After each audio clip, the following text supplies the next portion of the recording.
State of the Nation.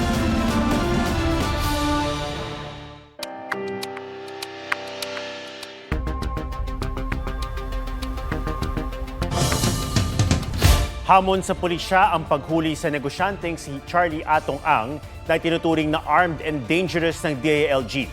Tinutulungan pa raw si Ang ng ilang senior police officer. May report si John Consulta. Ginalugad ang isa umunong bahay ni Charlie Atong Ang sa barangay Mauway, Mandaluyong City. Pero tanging ang nagpakilalang abogado niya ang humarap sa pulisya. Sinuyod din ang ektaryang pag-aari ni Ang sa Sidiloan, Laguna. Andito kami ngayon para i-save yung warrant of violation ng Regional Fire Force. Sinong pwedeng makausap? Tawagan ko lang po muna Yung?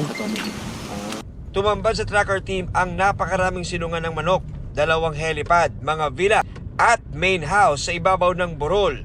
Inisa-isa rin ang kwarto sa main house. Pero wala si Ang. Sinalakay rin ang isang farm sa Magdalena, cockfighting farm sa bayan ng Mabitak, at isang resort sa Hala-Hala, Rizal. Pero walang ang nakita. Ininspeksyon din ng NBI ang isa pang farm sa San Pablo, Laguna, pero negative. Sunod na susuyurin ang ilan pang properties ni Ang sa Visayas. Minamadali ang paghahanap kay Ang na itinuturing ng most wanted sa bansa. He is accused of killing maybe about 100 over 100 missing Sabongeros, and he is considered armed and dangerous. We have to assume na delikado siya. Tandaan nyo yung taon to, may niti ng ulo nito. Minsan sa isang sabungan, congressman, sinampal niya. He has violent tendencies. Ang pagkuha ng baril ay sa ganong karaming pera, madali para sa kanya yan. At madali siya kumuha ng mga security na bibili niya kalang loyalty.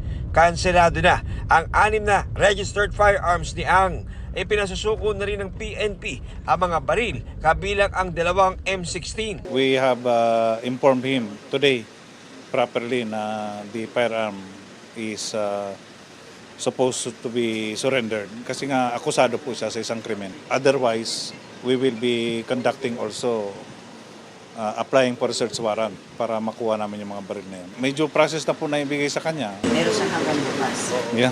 Pinababawi na rin pati ang baril ng kanyang security. Aminado ang pulisya, hamon ang paghuli kay Ang, lalo't kabilang sa mga tumutulong umano sa kanya ang mga kabaro nila na hindi basta-bastang mga pulis. Does it involve a two-star general? Some of them are senior officers. But not in the service anymore? Some of them are in the service, some are not. Yung pagtatago niya nakakakuha rin po siya ng mga information dito sa mga taong ito, ng mga naging kaibigan niya on how to evade yung police. But we will not stop. Nasa watchlist na ng CIDG ang mga di pinangalan ng pulis. May patong na sa ulo ni Ang na 10 milyong piso. Kapalit yan ng anumang impormasyong magre-resulta sa pagkakadakip sa kanya. Sa kasalukuyan, walang record ang Bureau of Immigration ng pag-alis ni Ang ng bansa mula sa anumang paliparan o pantalan. Pero hindi inaalis ang posibilidad na mag-backdoor exit siya o gumamit ng ibang pasaporte. Ito po ay binabantayan ng mga local government units ng Kapulisan at ng Coast Guard. Kapag meron naman po silang nai-intercept na attempts doon sa area na yon, ay pinagbibigay alam din naman po nila sa immigration. He is a known figure. Makikilala po siya kung kahit saan po siya umalis, na paliparan or seaport. So we would be able to intercept him either way. Pinalaga naman ng kampo ni Ang mga pahayag na armado at delikado ang kanilang kliyente. Padalos-dalos at wala raw itong basihan. Tumanggi muna ang abogado ni Ang sa mga bagong panayam habang inaasikaso ang pleadings na ihahain sa korte. Ayon naman sa DOJ, ang tanging remedy ng kampo ni Ang na pwedeng aksyonan ng korte ay motion to quash. Pero all other pleadings na i-file nila kung hihingi sila ng kahit na anong affirmative relief galing sa husgado ay hindi nila pwedeng gawin at hindi aaksyonan ng husgado dahil sa wala pa itong jurisdiction doon sa katauhan ng akusadong humihingi ng affirmative relief.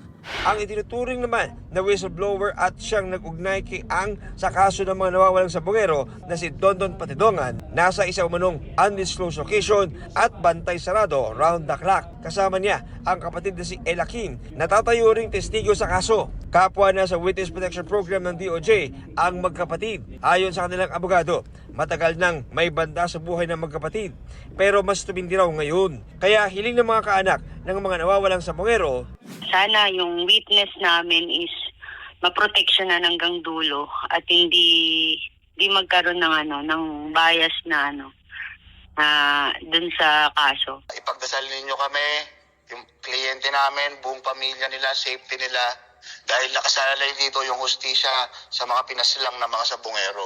John Consulta, nagbabalita para sa GMA Integrated News. Bantay sarado ngayon ang opisina ng DPWH Cordillera Administrative Region kasunod ng sunog sa bodega ng financial management records ng opisina. Ilang sensitibong dokumento umano ang nadamay. May report si Oscar Oida. Bandang alas 5 ng hapon kahapon, napansin ng isang utility worker sa DPWH Cordillera Administrative Region ang usok na nagbumula sa isa sa mga kwarto. Nagpatulong ang utility worker sa mga gwardya at driver na apulahin ang apoy gamit ang mga fire extinguisher. Ayon sa Bureau of Fire Protection Baguio, wala na silang nadat ng apoy. Sa investigasyon, lumabas na bodega ng financial management records ang natupok.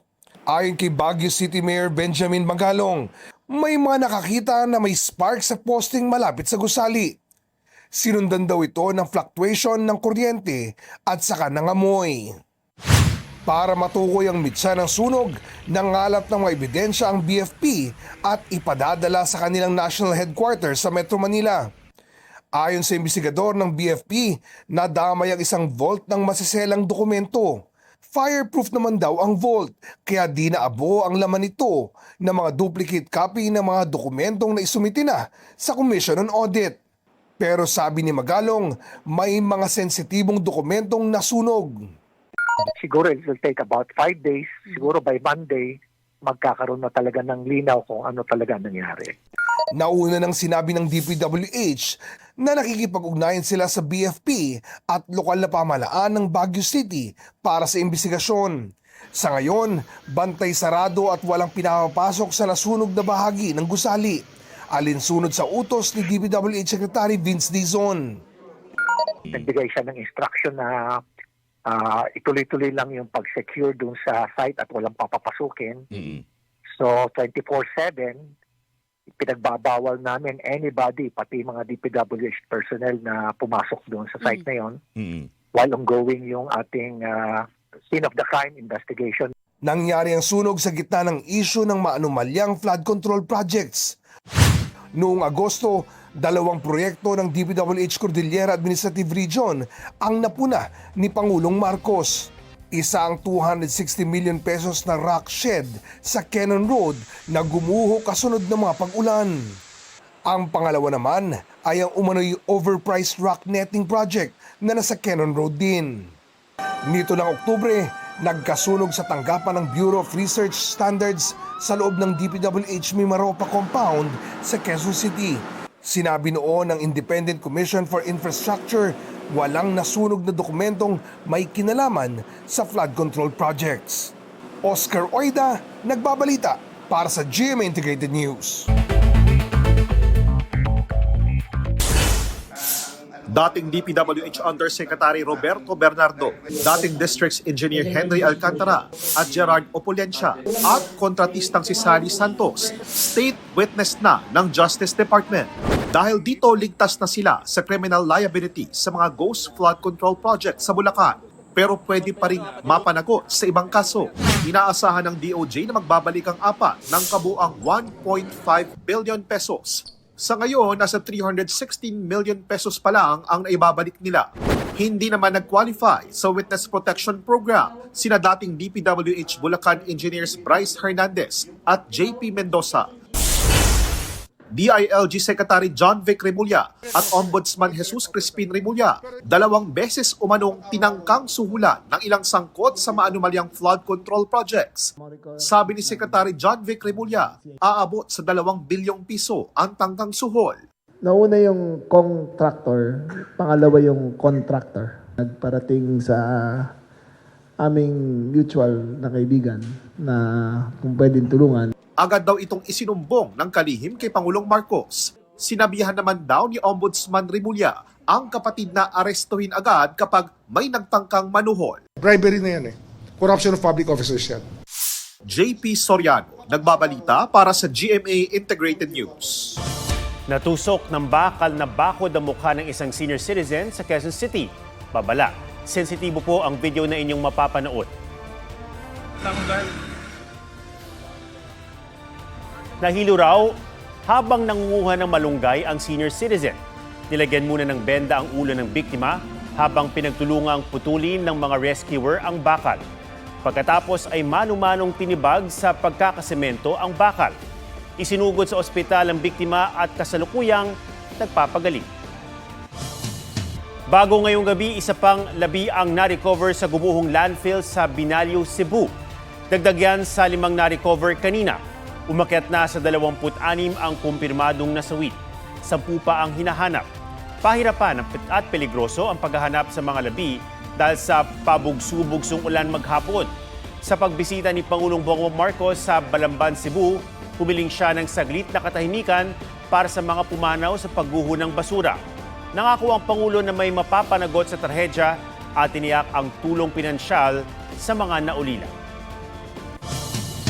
May banta na nga ng nag-aalborotong bulkan, nagbabadya pang manalasa ang bagyong Ada sa Bicol Region.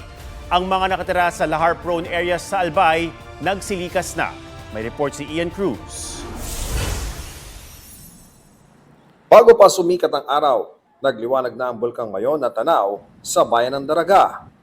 Dahil sa patuloy na pagbaba ng uson o pyroclastic density current at kasabay ng pag-alboroto ng Mayon, dagdag isipin ng mga residente ang bagyong Ada. Sa satellite image, hagip ng bagyo ang Bicol Region. Kaya ang ilang taga-Ginobatan, Albay, nagsimula ng lumikas. May banta kasi ng lahar doon kapag bumuhos ang ulan.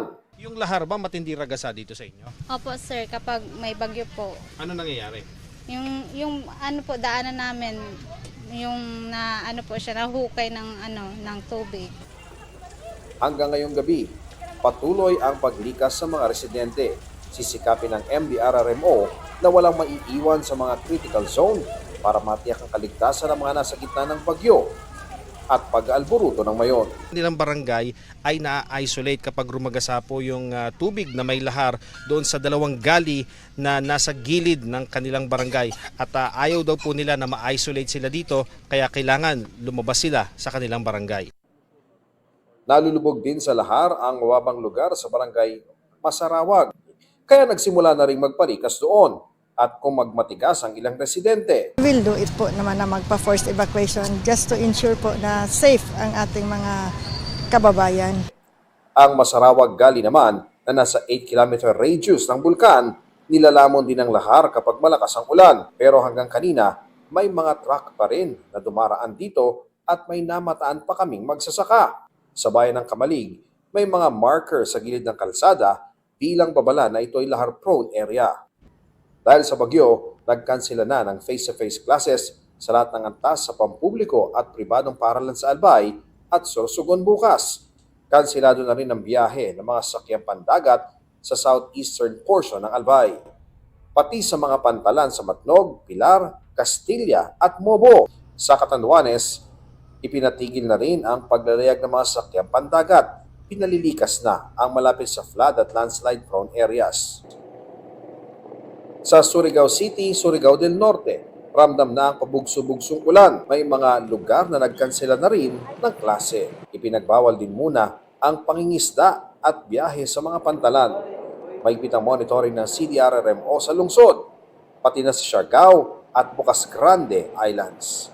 Ian Cruz nagbabalita para sa GMA Integrated News. I want to take you and show you around where I grew up here in Fort Moody. Sparkle star Michael Sager may pa-tour sa kanyang hometown sa British Columbia sa Canada. Mula sa shop kung saan siya naging ice cream scooper hanggang sa Rocky Point Park kung saan naman nabuo ang kanyang childhood memories. Tumbang preso, what's tag in Tagalog? Habol-habulan at tagu-taguan. 2022 nang iwan ni Michael ang buhay Canada para makapagsimula ng career sa Pilipinas under Sparkle GMA Artist Center. Sa huling 3 linggo ng Sanggang Dikit for Real, Dennis Trillo aminadong mamimiss ang cast at ang Station 12. Sunod namang minamanifest ng award-winning kapuso actor na magka-Hollywood project, gaya ng co-star na si Art Acuña. Jillian Ward at David Licauco balik taping sa bagong Kapuso Prime series na Never Say Die matapos ang holiday break. Hindi lang siya basta action. Meron siyang purpose, meron siyang meaning. Kumbaga, action siya na show with a purpose. I think it's nice to be part of a teleserye na binibigyan ka ng awareness. Nagbibigay tayo ng awareness sa mga manonood. And as an actor, kailangan mong gawin yung best mo dahil it's more than just entertainment. Aubrey Carampel nagbabalita para sa GMA Integrated News.